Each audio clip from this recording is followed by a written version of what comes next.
About the $3 million, I've made a decision to divide it between my mom and me. This decision came shortly after my father's funeral. Jack, after perusing the inheritance documents without seeking permission, remarked to me, "Kelly, don't be too greedy. Oh, finally, I can quit my job. I have to thank that doddering old man." Doddering old man? Are you talking about my dad? I inadvertently blurted out. Disregarding my confusion, Jack and my mother-in-law enthusiastically discussed plans to buy a new car and go shopping. Faced with this unexpected turn of events, I could no longer contain my emotions. I was on the brink of exploding, burdened with household chores, asked for money, and to top it off, they'd insulted my father. I didn't want to live with Jack and my mother-in-law anymore. Suppressing my anger, I forced a smile and replied, "Sure, feel free to use the money as you and my mother-in-law please. I am Kelly Cohan, a 38-year-old housewife working alongside my husband. My parents were doctors who ran a well-reputed clinic in our hometown. As an only child, I was showered with love. After graduating from the School of Pharmacy, I secured a job at a major pharmaceutical company. Although my parents were disappointed I didn't become a doctor, they respected my decision. 10 years ago, my mother unexpectedly died in an accident, leaving me and my father devastated. During those difficult times, Jack, then my boyfriend, supported me. We met through a mutual friend, and 2 years after my mother's passing, Jack proposed. Jack was an ordinary salaryman in the food and beverage industry. Despite earning significantly more, I believed we could overcome any difficulty and be a happy couple. My father was overjoyed when I told him about our engagement. "I've heard how Jack supported you, Kelly. Thank you so much. Please continue to take care of her," he said. Facing my father, Jack stood straight and promised, "I will make her happy." Standing next to Jack, I was enveloped in feelings of happiness. The following week, we went to Jack's family home to announce our marriage. His mother, with flashy makeup and divorced from Jack's father, evaluated me rudely. "Marriage, huh? You're Jack's choice, are you? Isn't she a bit plain for your choice? And she's older, right? Wouldn't a younger and prettier girl be better for you?" Jack quickly retorted, "Mom, you know M Pharmaceuticals, right? Kelly works there. Her father is a doctor and runs his practice." I expected Jack to praise my character, but instead, he emphasized the financial advantages. Hearing this, his mother's expression changed to one of satisfaction. "Oh, Jack, you should have told me such important things earlier. That changes everything. I happily approve of the marriage. Nice to meet you, Kelly. Thank you." After gaining approval for our marriage from Jack's mother, Jack was overjoyed. However, I couldn't shake off a sense of unease.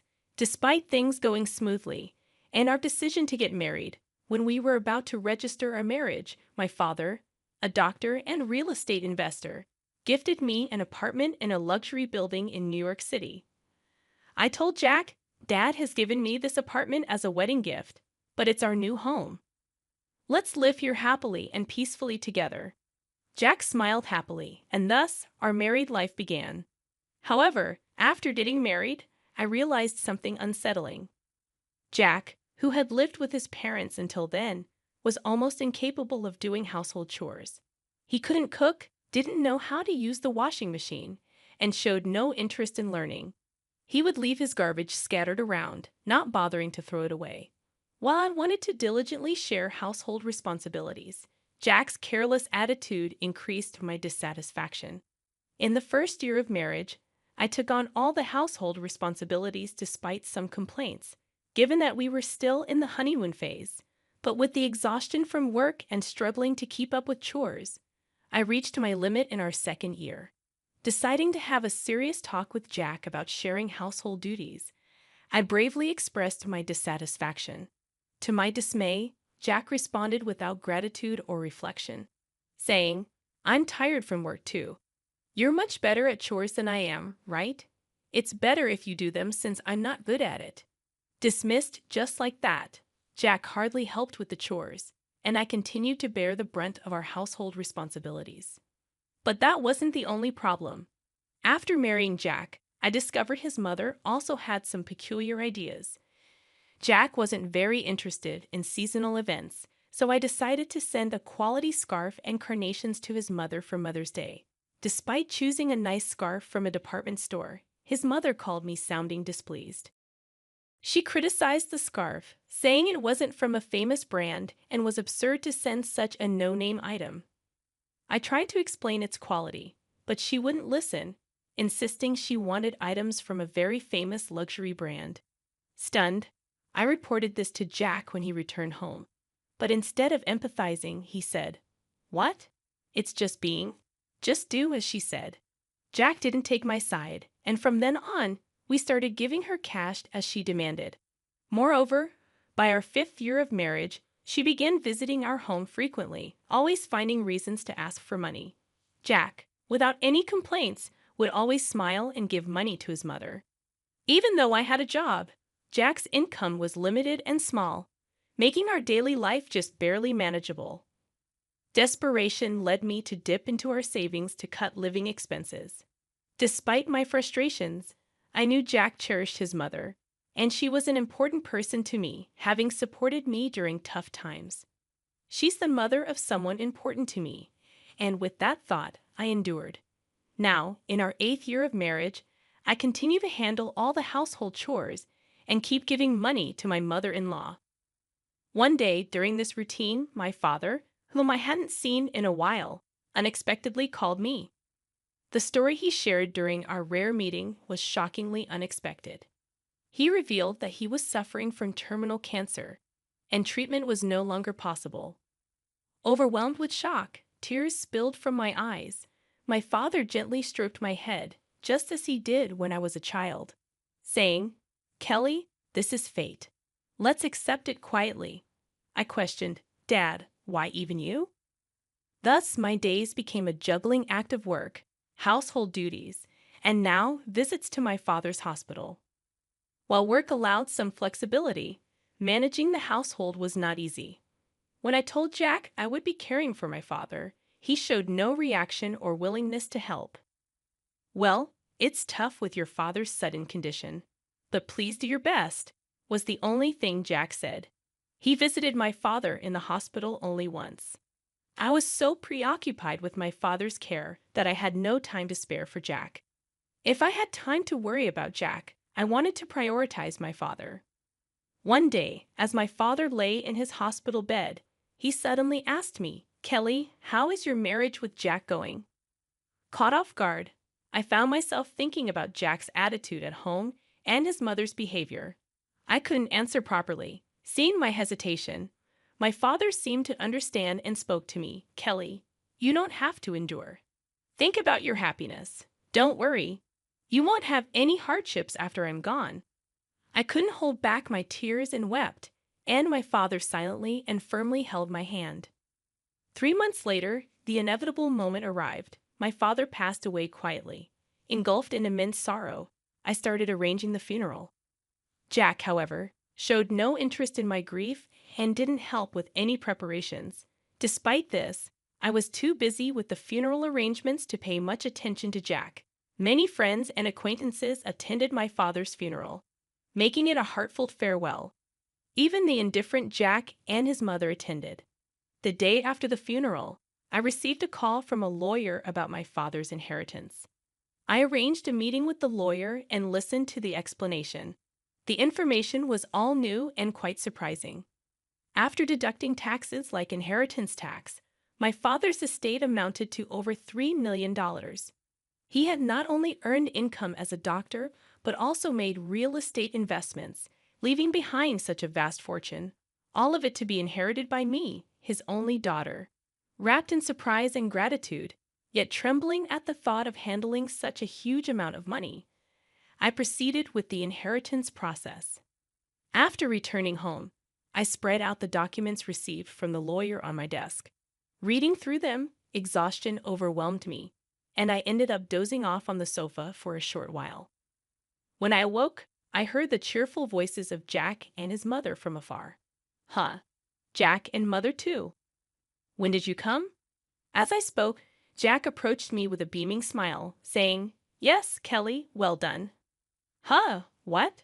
Confused by his sudden excitement, I noticed the documents in Jack's hand. They were the inheritance papers I had received from the lawyer. Wait, don't just read those without asking?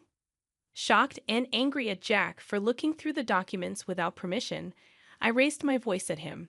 However, my mother-in-law, unconcerned, happily chimed in, "Wow, an inheritance of $3 million. Isn't that amazing? Now we can live comfortably for the rest of our lives." Confused, I couldn't understand why my mother-in-law suddenly said that. Then Jack turned serious and continued, "By the way, about this $3 million, I've decided that it will be split between me and my mom." It was right after my father's funeral. Jack, having looked at the documents related to the inheritance I was supposed to receive without permission, said to me, "Kelly, don't be too greedy." Oh, now I can finally quit my job. I have to thank that doddering old man. Doddering old man, are you talking about my dad? I accidentally said it out loud. Well, anyway, let's proceed with the inheritance process and get the money into our joint account as soon as possible. Ignoring my confusion over this sudden turn of events, Jack and my mother-in-law were excitedly talking about buying a new car and shopping. At that moment, I couldn't hold back my emotions any longer. I was on the verge of exploding, being burdened with household chores, asked for money, and to top it off, they insulted my father. While holding back my anger, I replied with a forced smile, "Sure, use the money you and my mother-in-law, please, as you wish." Hearing this, my mother-in-law, seemingly satisfied, said cheerfully, "That's the spirit, Kelly." Quick to agree. "Now make sure you work hard and earn money. I don't want our savings to decrease, so work hard." I just nodded and pretended to listen to her selfish words. Afterward, Jack and my mother-in-law began living as if they had lost their minds, consuming money lavishly. Jack quickly quit his job, and my mother-in-law practically moved in with us, staying at our house constantly. They would leave in the morning, returning with luxury brand items they had splurged on. The 3-star restaurant we went to today wasn't as great as I expected. Yes, it was a bit underwhelming for us, the sophisticated ones. They had conversations as if they had become wealthy celebrities while dumping all the housework on me as if I were a maid. Jack seemed to think my father's inheritance would come through immediately. He carelessly withdrew money from our joint account, and my savings of $100,000 dwindled rapidly. When I protested their excessive spending, Jack just laughed it off. "Huh, what are you talking about? Isn't $3 million coming soon? Then this kind of spending is no big deal." I warned him, "I've already stopped it." But Jack completely ignored me.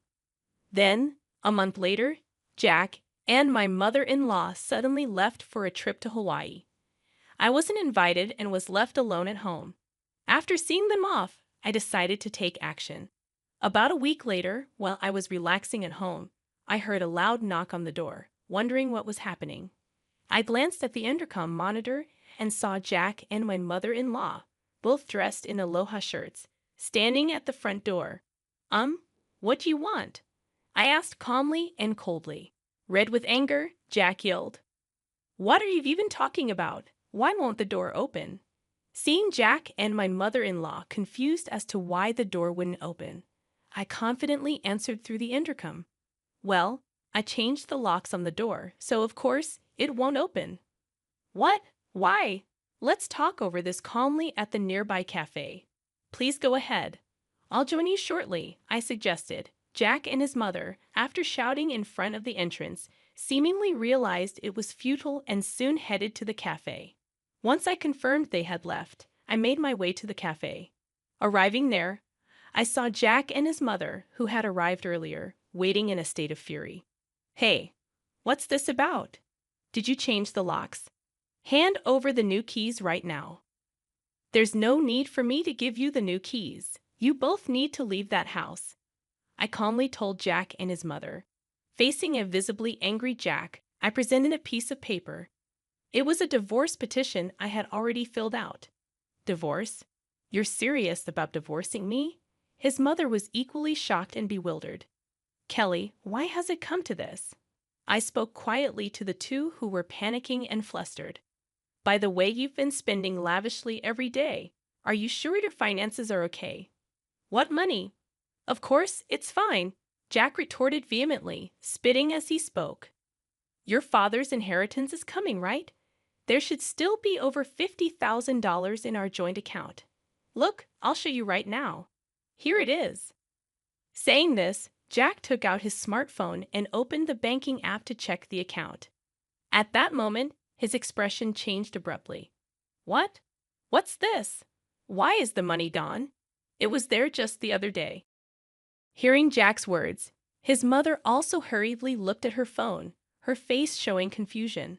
I revealed the truth to them as they were panicking, not understanding the situation. Of course, it's gone. I'm divorcing you. So I moved that $50,000 to my account as part of the property division. What? What do you mean? Jack's face turned to anger for a moment. But then he smirked, as if remembering something. Fine, I'll divorce you then. Transfer the inheritance you got from your dad right away. After all, property acquired during the marriage is split half and half in a divorce, right? Well, you might be misunderstanding something. I replied, why didn't you know? The inheritance I received, even though it was during our marriage, doesn't count for property division. There was a moment of silence between us. Then Jack and his mother's expressions changed drastically. Perhaps they truly believed they would receive part of my inheritance. I was just astonished and could only sigh in disbelief. No, that can't be true. That's impossible. Her face turned red with a mix of denial and anger.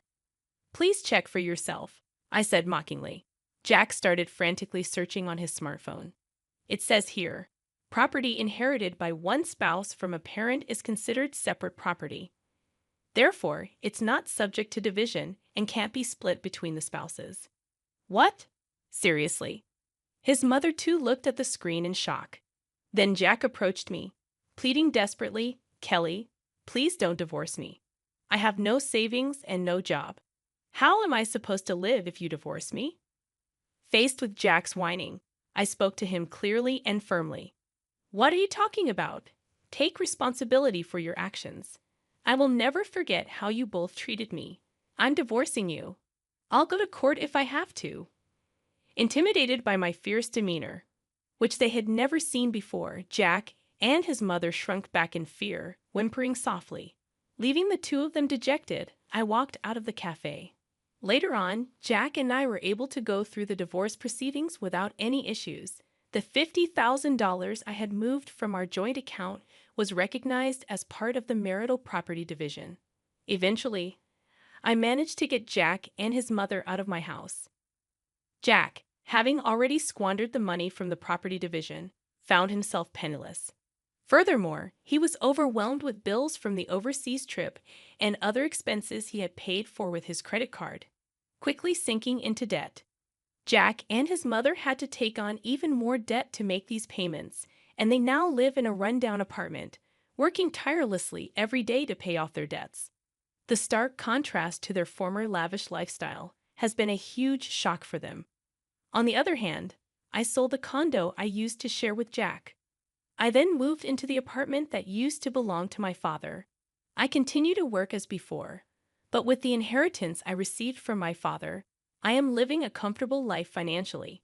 With gratitude to my late father in my heart, I want to start anew and cherish my life ahead. I aim to protect my happiness and spend my days peacefully.